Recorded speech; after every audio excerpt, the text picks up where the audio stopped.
हाय Sam, कैसे हो यार आप? बढ़िया हूँ मैं, आप बताओ?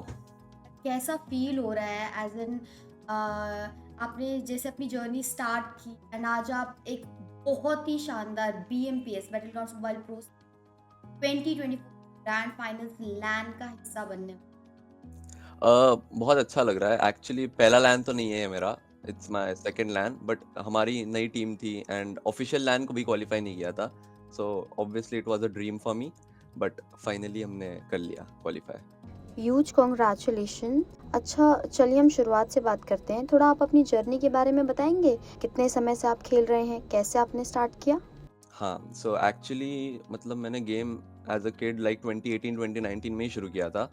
उतना तब नॉलेज नहीं था बिकॉज़ मैं हॉस्टल में रहता था, तो फ़ोन का एक्सेस ज़्यादा था नहीं मेरे पास। सो नॉर्मली क्लासिक-वासिक खेलता था। तो जब छुट्टियों में आता था तो सब तब ट्रेंडिंग था रैंक पुश एंड ऑल, तो रैंक पुश करता था। Then I met some streamers like Shabbir Gaming, Nova King and all. तो उनके साथ मतलब स्ट्रीम पे खेल के थोड़ा एक्सपीरियंस मिला कि कैसे उस लॉबीज़ में खेलते हैं।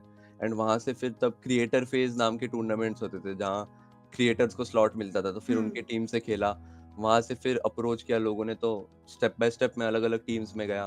फिर I played in Four King esports, then rivalry में बीजीएमएस खेला, राइवलरी के थ्रू एंड देन फाइनली फिर ब्लिस नाम की हमने खुद से एक टीम बनाई, सारे प्लेयर्स ने मिलके। ओके, तो आपकी टीम के जो बाकी प्लेयर्स हैं, उनका ये पहला लैन है? नो, वेल एक्सपीरियंस्ड प्लेयर्स है, एगी, एनिग्मा एगी है, एजे ग्लोबल ई-स्पोर्ट्स वाला एजे है, टर्बो जो खेलता है वी उसमें खेला था, वीएसटी में खेला था टर्बो। तो हम मतलब एक्सपीरियंस्ड प्लेयर्स हैं। 2 प्लेयर्स का तो पहला लैन नहीं है, बट मेरा और टर्बो का लाइक टेक्निकली ऑफिशियल पहला लैन है। एक ऐसी टीम का नाम आप बता सकते हैं जो आपको लगता है कि बाय लक ग्रैंड फाइनल्स में पहुंची है? लक का तो कुछ है नहीं क्योंकि बहुत बड़े-बड़े नाम बाहर हुए हैं, तो मतलब यही बात है कि सब अच्छा ही खेले हैं, सबने ग्राइंड किया है। अनलेस 2-3 जो सस टीम्स है उसके बारे में तो कुछ बोल नहीं सकते। बट या बाकी तो वेल डिज़र्व्ड टीम्स है ये सब सारी। एक ऐसी टीम जो यहाँ पर डिजर्व करती थी ग्रैंड फाइनल्स में रहना, लेकिन क्वालिफाई नहीं कर पाई। I'll definitely say IQ Soul because they have proved themselves in previous tournaments, बहुत जीते हैं एंड वही बात है कि उनका अनफॉर्चुनेट हो गया कि वो रह गए, बट या दे आर वेल डिजर्व्ड। तो अभी आप जैसे ग्रैंड फाइनल्स खेलने क्वालीफायर्स आपने खेले, टाइम पे स्ट्रैटेजी कुछ और होगी, ग्रैंड फाइनल्स की शायद और बनाई मोस्ट ऑफ द टाइम यही करते हैं प्लेयर्स। तो हाँ, कुछ चेंजेस आपने किए अपनी स्ट्रैटेजी में? क्या स्ट्रैटेजी रहने वाली है बेसिक ग्रैंड फाइनल? सो क्वालिफायर्स के वक्त एक्चुअली जो राउंड 1 था वो मैं बस एक ही वीक खेला था। उसके अगले वीक हम लोग का 5th प्लेयर खेला था क्योंकि मेरे को ट्रैवल करना था कहीं, तो उसका भी कंट्रीब्यूशन बहुत ज़्यादा था क्वालिफिकेशन में। तो मेनली स्ट्रैटेजीज़ तो वही थी, जब हम खेल रहे थे क्वालिफिकेशंस तो हम लोग के जो ड्रॉप्स है ओरिजिनली ड्रॉप्स, वहाँ मल्टीपल टीम्स आ रही थी। तो हम लोग को हमारे ड्रॉप्स फ्रीक्वेंटली चेंज करने पड़ रहे थे। But now when we have reached grand finals so we will stick to our main drops and we are ready to fight. हमने देखा है बहुत सारी टीम्स जो होती हैं उनके पास अपने अपने कोचेस रहते हैं, एनालिस्ट रहते हैं टीम को एनालाइज करने के लिए। तो क्या आपके पास भी कोई कोच या नो, फिर एनालिस्ट हमारा जो है? आईजीएल है एगी, वो ही सारा काम करता है एंड बहुत अच्छा बंदा है वो कि वो सारे मैप स्टडी करता है, रात भर बैठे रहता है, स्ट्रीम्स देखता है, मैप स्ट्रीम्स देखता है अलग-अलग टूर्नामेंट्स के। तो मतलब वेल डेडिकेशन है उसका आईजीएल की तरफ एंड उसने बहुत अच्छा किया है हम लोग को क्वालीफाई करवाने के लिए। फ्यूचर प्लान्स क्या है बेसिक? हाँ, तो इसका तो जवाब यही है, सेमीफाइनल्स में भी हम लोग के 2 दिन में 18 ही पॉइंट थे, but we never lost our hope. हमने एक ही दिन में पूरा कमबैक कर लिया था डबल चिकन मार के। तो वी बिलीव इन आवरसेल्व्स कि हम अच्छा ही परफॉर्म करेंगे। बट अगर अनफॉर्चुनेटली कुछ हुआ so we will stick because हमारा मेन मोटिव यही था कि प्लेयर्स आजकल के मतलब स्टिक नहीं करते।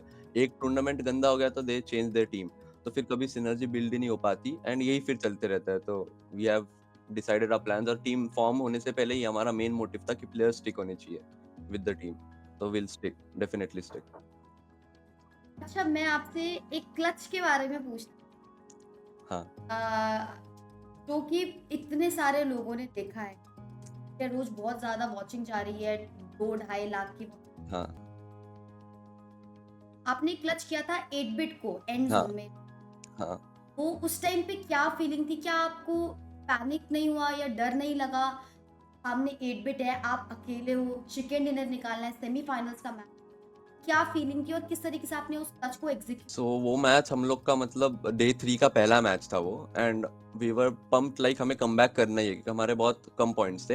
एंड पूरा मैच अगर आप रॉ पीओवी देखोगे तो मैं पीछे खेल रहा था लाइक अ सपोर्ट प्लेयर, पीछे बैक वैक क्लियर कर रहा था और मेरी टीम ने बहुत किल्स निकाले वो मैच। तो मेरा कंट्रीब्यूशन भी मेरे अंदर था ही कि मेरे को कंट्रीब्यूट करना ही है, एंड जब वो 1v4 सिचुएशन बनी तो मैं कॉन्फिडेंट ही था कि अगर मैंने ये मारा तो 14 पॉइंट मिलेंगे और बहुत बड़ा बूस्ट मिलेगा।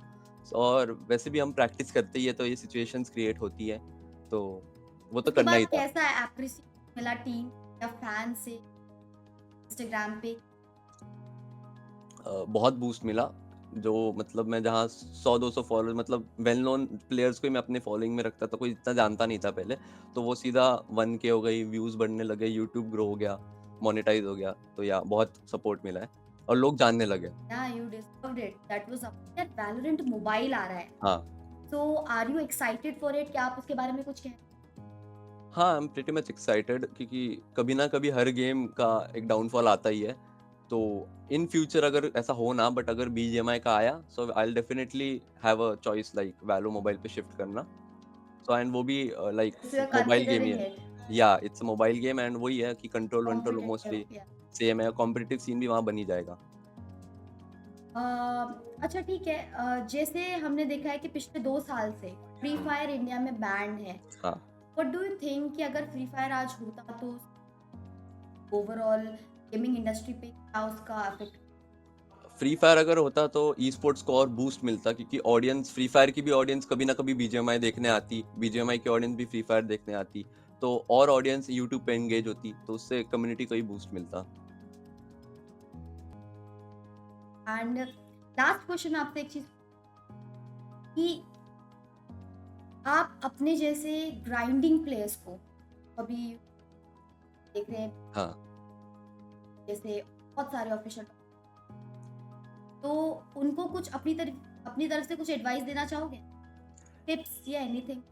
एडवाइस तो वही है यार, कीप ग्राइंडिंग, बाकी तो अनफेयर मीन्स वाली टीम्स बहुत आती जाती रहेगी, बट तुम लोग को अपना वे खुद ही बनाना है उसमें से क्योंकि वो तो कभी रुकने नहीं वाला, और वो रीजन भी नहीं होना चाहिए तुम लोग का रुकने का क्योंकि तुम्हारी गलती नहीं है, वो सामने वाली टीम्स की गलती है। So you should keep grinding and you will get a success one day. Thank you so much for joining. या, थैंक यू।